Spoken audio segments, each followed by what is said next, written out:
Today we're talking about different living arrangements, options, what each of us did with our loved ones. And it's interesting to know that we each had a little different experience with it, but a lot of commonalities at the same time. And what's really interesting is how the living arrangements have to change as needs change, right? And I know all three of us have different circumstances. Yeah, circumstances and different experiences with where our loved ones lived, because Kristin, your brother always lived in the family home. Yeah, he did. And Molly, your aunt, lived independently, very independently for most of her adult life. Yeah. And then came to live with you towards the end of her life, where Matt has lived nearly 30 years with a lot of support, but in his own home or apartment. I think the cool thing is there are a lot of options as our loved ones grow up and become adults. Well, there are a lot of options out there, but not a lot of people have a lot of options. That's true. It depends on where they live and what services are available. Yeah. Interestingly enough, we started looking at independent living for Matthew in his 30s, and that's when things started, when he got the early onset diagnosis. So then we stopped that, because I did ask my parents, why didn't he ever live on his own? He could have done such a good job, and he was so high functioning and worked in the community. And they said he was easy. Like we didn't feel the need that we needed him or wanted him out of our house because he was easy to take care of. Whereas some of his friends were, the mother and the father said, as soon as they turn 18, they're out of the house because they're a lot of work. Maybe one of his friends might have been similar to Matt, your Matt, Jadene. And then looking back, though, my parents sometimes say, maybe we should have let him live on his own in his 20s, because that's when he was at his prime. And that's when he could do the best living independently. And, and then we got to where we were and they made the decision. Well, like you, Jadene, they said, we want to take care of him. So it is. It's just, and there's no right or wrong way to do it. No, absolutely. And I think if that's one thing that I would want other families to know, is that you make the decision of where with your loved one, hopefully, but you use the information and the resources that are available to make the decisions that you make. So, and usually you never have a perfect option, right? Like usually it's the better of what's out there. And that's going to be different depending on who you are, where you live, what your resources are, what level of need your loved one needs, what level of need you're able to give physically, mentally, a whole host of things. Molly, when Kathy moved, because I know there's a big age difference between you and your aunt, because she's your mom's sister, but were you aware when she moved into independent living? And yeah, I was. Can you, talk about a little bit about your kudos to your grandparents. I know. For even you're giving me knowing chills. that was an option. I got chills now too. I know. That was an option for her. Oh my gosh, I love them so much. Well, it wasn't an option when she was little. As you guys know, but our listeners might not, my Aunt Kathy was born in 1961, which really was the 50s, right? I mean, it was more doo-wop than beatnik or hippie. So she was born in 1961, and there wasn't anything for them. No early intervention. I mean, not just a few, but none. In the 70s, or maybe it was the early 80s, my grandparents got together with some other parents and families, and they helped to start this organization called LAD, which was Living Arrangements for People with Developmental Disabilities. So when Aunt Kathy was in her 20s, she really wanted to live on her own. I mean, all of her brothers and sisters did. It was a rite of passage. Being an adult was so important to her, and it was like the holy grail, right? It was, if I could just be an adult, I can make my own decisions. I can, it seemed always very glamorous to her. In fact, the best compliment I could give her later on in her life was, "Oh, you're so good at being an adult, aren't you?" And she would say, I am. In her 20s, she wanted to live on her own. And so this place was up and running. And so she tried that for a little bit, and then ended up moving back home for most of her 20s. But by her early 30s, she got married, and they rented a house for a few years. And then eventually she went back to Ladd and moved into her own apartment that she lived in for maybe 20 years before she came to live with me. By the time 2000 rolled around and she was in an apartment again, she was on a waiver and she had a certain amount of hours of support. Now, she did not qualify for a lot of hours because her need was not great. But this apartment building had staff on the lobby floor. They were there for office hours, from like 8 to 5 or whatever. And they were there for the big stuff. They would take Kathy grocery shopping, take her to the bank, that sort of thing. My family was really involved, so when my grandparents got older, before they passed away, but as they got older, Kathy's siblings all sort of started to shoulder more responsibility for her care to get some of that stress off of my grandparents as they were getting older. And she's got a lot of siblings, 4 of whom lived locally. And their way of divvying up the responsibilities were each sibling got a month. And so they got 3 months out of the year and they would rotate. As time went on, I think the other stuff, like the doctor's appointments and whatnot, that was divvied up more according to category. I think my uncle had the podiatrist, my aunt took her to the dentist, and my mom took her to the PCP, the OBGYN, the blood doctor, and blah, blah, blah, right? So that's that in a nutshell. She lived on her own for a long time, and she loved it. And the nice thing about Ladd is that where Kathy and her friends lived, it was very social. So they each had their own apartment. I guess there were some who had roommates, but Kathy didn't. And it was a regular apartment. It had a kitchen and a bathroom and all that kind of stuff. But there was also a common room downstairs where they had events, and they had a community kitchen down there, and they would do karaoke, and they would have like monthly birthday parties and all that kind of stuff. Wow. I mean, talk about your grandparents and their friends being my ahead gosh, of the game. can you believe it's still going and on? I was just going to say, is it still in existence today? And it is, which is and it's incredible. Mm-hmm. Wow.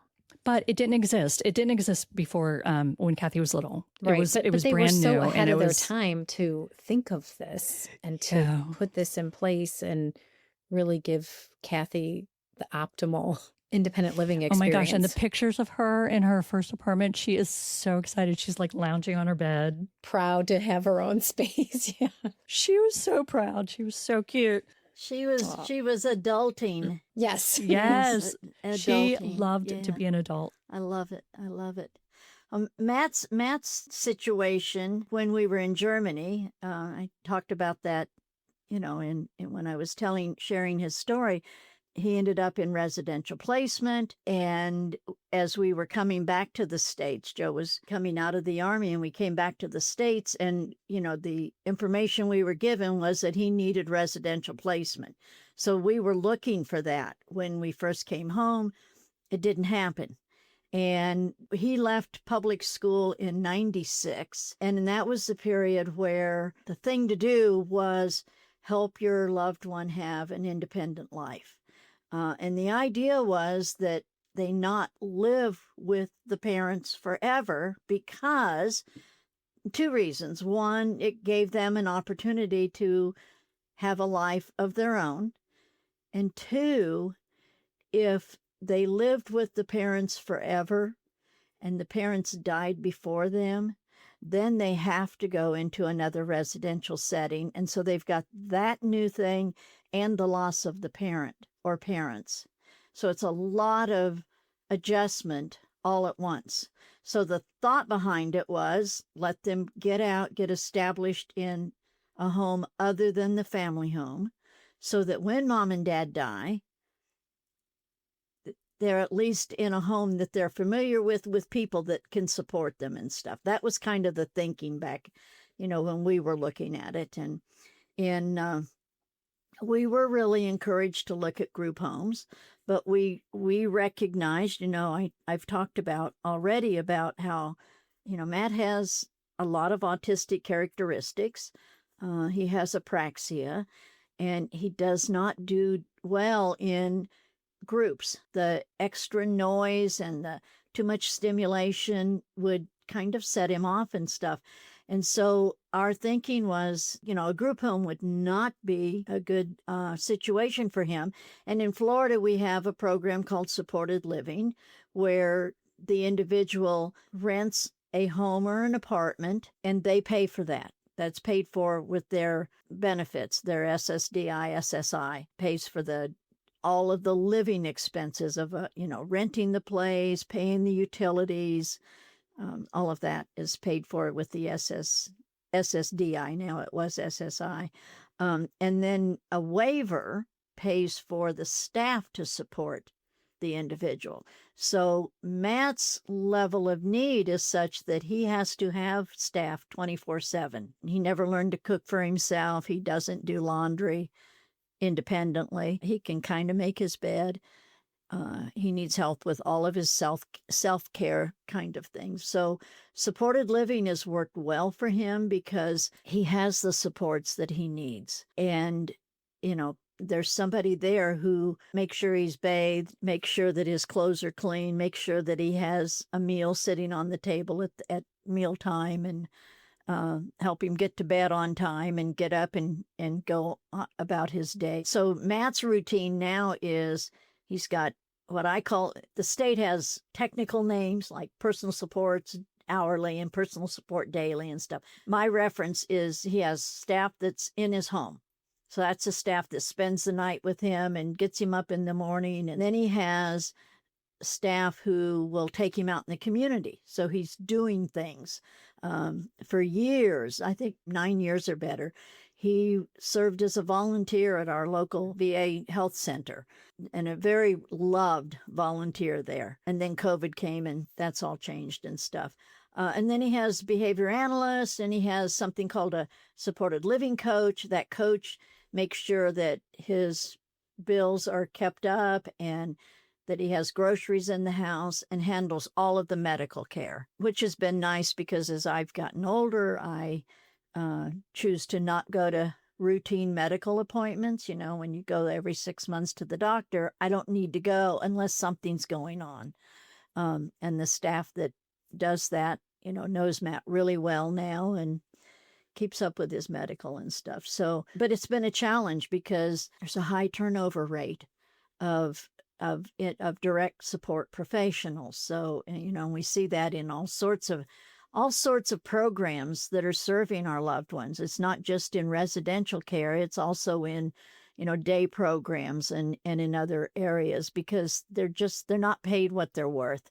These folks are responsible for people's lives, and they're paid the same amount as somebody who's flipping a burger at McDonald's. So it's challenging finding staff that are really dedicated to making sure that folks like Matt, who need a lot of support, are supported in a way that's keeping them active and engaged. I would say our Matt, or Matthew, to differentiate between Matt and Matthew, almost had a combination of what the two of you had, but in my parents' home. So I would say he lived an independent lifestyle while living with my mom and dad. Because for the first 20 years out of high school, or maybe not 20 years, 15, he graduated, he worked in the community in different jobs. He worked at Arby's for a long time. Then he transitioned over to nursing homes and residential facilities, with the elderly, and was very active in our church, led retreat teams, and was a Eucharistic minister, and really didn't need a lot of support from our county board. And he had a great social life. My mom and dad would drop him off to the movies with his girlfriend, and football games with the guys, and wrestling matches, with my husband and my son.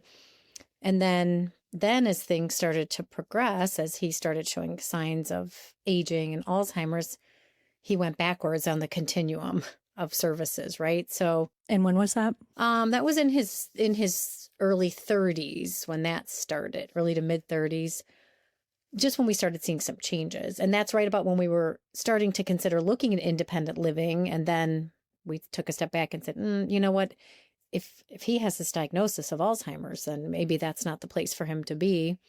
So then he went into, I don't even know what they call them now, but at the time it was the workshop setting, where he, couldn't work in the community anymore, went into the workshop setting. And then as things progressed, he went backwards one more step and went into an adult daycare program. And we did have, at that time, his needs were a little bit more. So we had some supports from the county coming in. He had independent providers 2 or 3 times a week. They would come in on the days that he wasn't at the adult daycare. And they would take him out still to do his favorite things, take him to the movies and take him to go to CVS and look for a new watch because he loved getting new watches, and just also be with him in my parents' home. Sometimes my parents were there, sometimes they weren't, but doing the things that helping him do the things that he used to do, cleaning his room, making his bed, doing the laundry, because for so long he did those things independently around the house. At some point in there, I missed the little window. It was about 2002. My grandmother, my mom's mom, moved in with my mom and dad after my grandpa died. And so Matthew, and lived there for 16 years until she died at the age of 99. So Matthew and my grandma, who were always very close, they had rooms across the hall from each other. And Matthew, essentially would help take care of her until he couldn't anymore. But it's like they were roommates in a college dorm across the hall from each other, and really good companions for each other. But thankfully, she didn't have to see the decline. She died before Matthew's decline really went downhill faster. But so, yeah, we had a little bit of kind of a sprinkling of everything that Molly, you talked about, and that Jadene, you talked about, and, put it all together while living at home with my parents his entire life. And the one thing I will say, though, and again, it was very unique for our situation. A lot of people, when we were caring for him towards the end, oh gosh, that must be so hard and it's so much work. And, we really looked at it as a gift. I mean, it was a gift to be able to take care of him. It was a blessing to be able to take care of him. There was no greater honor or privilege to be able to know that, we could clean him and wash him and be with him and sit with him. And that was not a burden to us and our family. And we were very lucky that we had the supports in place. I mean, we had a unique situation where we had a 24/7 live-in caregiver, and we had hospice in our home 3 or 4 times a week. And we had a social worker, and You're talking about towards the end? Towards the end, yeah. I mean, but, a lot of people don't have that situation or aren't able to, or if their loved one is in a facility, and, you have to get what supports you can. So, so I think we kind of had a little bit of, I guess, everything in that realm. But, well, you bring something up, Kristin, that this, it's like in my mind all the time. Matt's been successful in supported living since 1997. And, he's had a good life because of it. Early on, there were times he would come visit. He used to visit a lot more than he does now. And I would go, I think he wants to come home. And it would break my heart because I was thinking maybe he, felt like that we had pushed him out and stuff. But he's done really, really well. But as Alzheimer's is progressing, I am starting to, think, okay, the provider he has for his supports in his home has said, I want to do aging in place with him. I want to be able to provide the support that he needs and build the support that he needs as he declines and as he continues through this progression. Our challenge is, will the state funding, our waiver services, will those waiver services compensate her as a provider to do what she wants to do in her heart? That we don't know yet. So I'm starting to already think about, is there going to be a time, just like Molly, you guys had to make a decision of when it was time for Kathy to come live with you.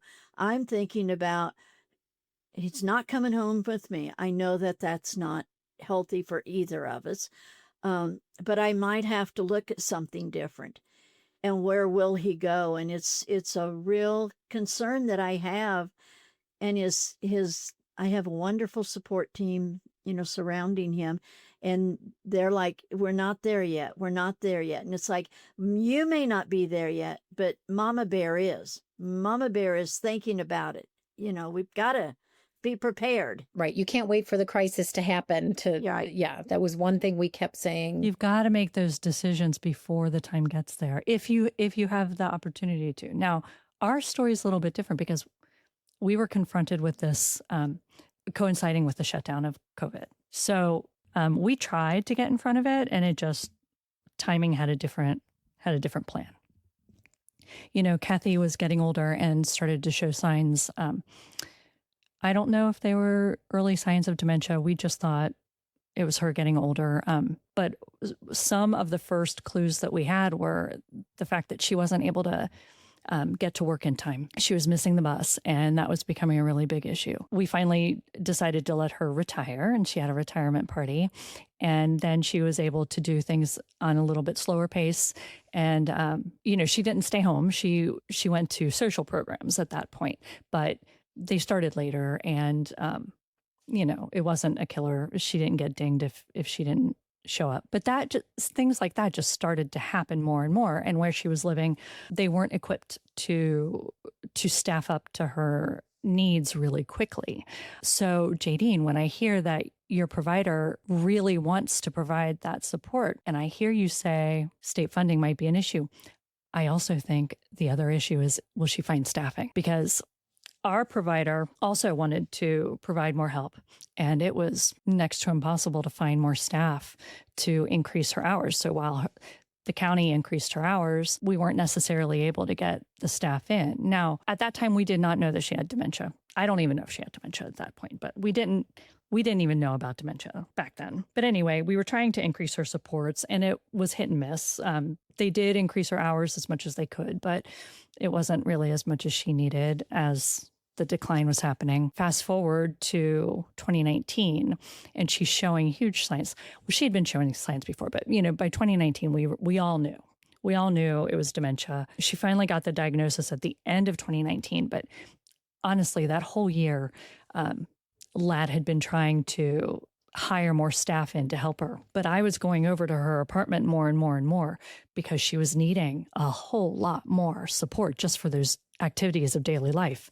She got the diagnosis in December of 2019, and that diagnosis allowed us to really officially ask for an entire new staff person to come on staff and be dedicated to Aunt Kathy. The organization asked us for a couple months to get that in place. So I was going over there a couple times a week. Wait, can I interrupt for one second? Go ahead. So do you mean the diagnosis helped her get more staffing through the county, through her waiver? Or, more hours. Okay. But because she had that official diagnosis, it enabled her. I mean, I think this is important, right? This is an important part because some people don't know what having that diagnosis can help you do and how it can benefit you, whether it's through there or through, hospice or through other avenues that you might need more supports. Yeah. So, of course, getting that official diagnosis will always help. Yeah. The truth is, Kathy's caseworker was wonderful. Kathy's caseworker knew exactly what she needed and worked really hard to get her the hours that she needed with or without that diagnosis. But that diagnosis just helps everything go smoother. It helps with this can be a whole other episode. Right. Which I think it should be. The medical equipment that you Yeah. need. Yeah, right. It just helps. It helps to have that diagnosis for a whole lot of reasons, not least of which is getting the whole family on board, right? We can't discount that. But anyway, fast forward to February of 2020, everything's starting to shut down. March kind of brings everything to a halt. And Aunt Kathy had declined a lot and that isolation for her was devastating. I know it was detrimental to a lot of our folks, but her, at the time that she was needing more support, was getting less. And so after a really scary incident, I scooped her up and I brought her home with me. And so that was early 2020. And she lived with me until she passed away in 2025. So those were her final years, and we made that decision because there weren't any other options. available to us at the moment that the world was shutting down. I will say, though, when I had Kathy with me and I was taking care of her, we did come up with plan Bs because, well, okay, let's take a couple steps back. It took about a month for our family to decide to let me move her into my apartment because, as we all know, change is the enemy for dementia. And that's a real decision that you have to make. And it turned out to be the right decision, but that's only with hindsight. It could have been the wrong decision and we wouldn't have known it. And there was no way to make a right decision. You know, you can only guess and you make a bet. And whether the bet pans out, only time tells. So it was a godsend. It was the best thing for her. It ended up being a great decision for her. That's not to say that it was clear that that was the right decision at the time. And it took a while to make that decision. So we had to deal with change. And the way we did that was we acknowledged the fact that change is the enemy and that all things being equal, you don't want to create change for the person. But we had to accept that things weren't all equal at that moment in time. It was a different time in the world, right? And that the detriments of her living by herself and weathering the storm, however long it was going to take, was going to be worse than the change at that point in her mental state. And it turned out great. She adapted great. She knew my apartment.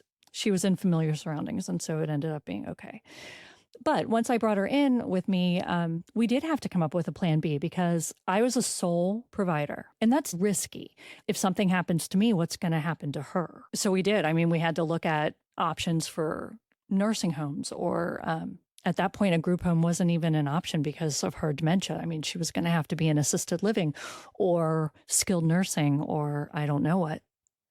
So all that to say, Jadene, make the plans now and have multiple layers of plans because you never know what the future is going to hold. Yeah. And what variables are going to be in place at that, exactly, at that time right. and stuff. So I'm fascinated by how, when we look at where does our loved one live, there are lots of variables. And I think, Molly, you said it pretty well just a moment ago about, you kind of have to guess. Is this the right decision? And we make decisions based on the information we have and how we know our loved ones and stuff. And so, there's no cookie cutter. There's no cookbook or recipe for deciding, okay, our kid's is 18 in 2 years or 3 years or 4 years, they're going to be out of school. So now what are we doing? It's very different than, like when Michael left and he went in the Coast Guard and he made all those plans all on his own. So for our loved ones who have a need for support, there are a lot of things we have to consider. And I think we have to reevaluate continuously to make sure that the decision that we've made still fits and stuff. So, well, and I think we did not know Alzheimer's was going to be a thing.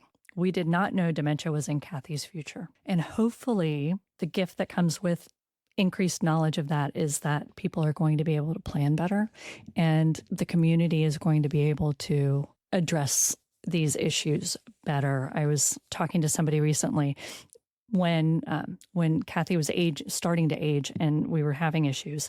I reached out to everyone I could think of, our local agencies, whatever, and it fell on deaf ears. And the message that I got, it wasn't said to me in so many words, but the message that I got was that this really stinks for you and I'm so sorry. There's nothing we can do. It's a family problem. It's an individual problem. It's not a community problem, right? I think one of the blessings of today is our community is coming around to the fact that this is actually a community problem, and hopefully there will be more community solutions as time goes on. But for those of us living it today, yeah, it's still a not there family yet. problem. I'm going to tell you that Yeah. it's left for me. And yes, Matt has a wonderful support team and they're trying to help me navigate this as well. But it's really on me and Michael. And, it's not, we are not there at community level yet. We are moving there. Absolutely. Yeah. We're moving there, but we're not there yet. So as I've been listening, you know how I love to end the episodes with a quote. So I found one that I think is perfect for what we've just been chatting about. I have no idea who said this. I don't have a source for it, but the quote is, "There is nothing more important than a good, safe, secure home." And it may be with our family, it may be out in the community, independent, it may be in a group home, it may end up being in a nursing facility or a skilled, or a nursing home or something. But the safe and secure, and, hopefully there's a lot of love in that space Yeah. as well. Yeah. Okay, one more thing, and I just want to add on to your quote, Jadene, because, and I'm going to quote my dad, so I do know who said this. When we decided, because we had that decision to make too during COVID, do we keep Matthew in a facility? What's going to be best? Again, we took that risk. We didn't know if bringing him home was the best option. When we brought him home, my dad had printed out on the computer a sign, and he taped it above the doorway going into what used to be our dining room off the kitchen, which we had converted into Matthew's new bedroom now. And it said, "Home is a place of love." And to your point, what you just read, right? Wherever your home is, if it's filled with love, and to know that our decisions are made with love, then you're home. Well said, Wow. Mr. Shite. Yeah. Yes.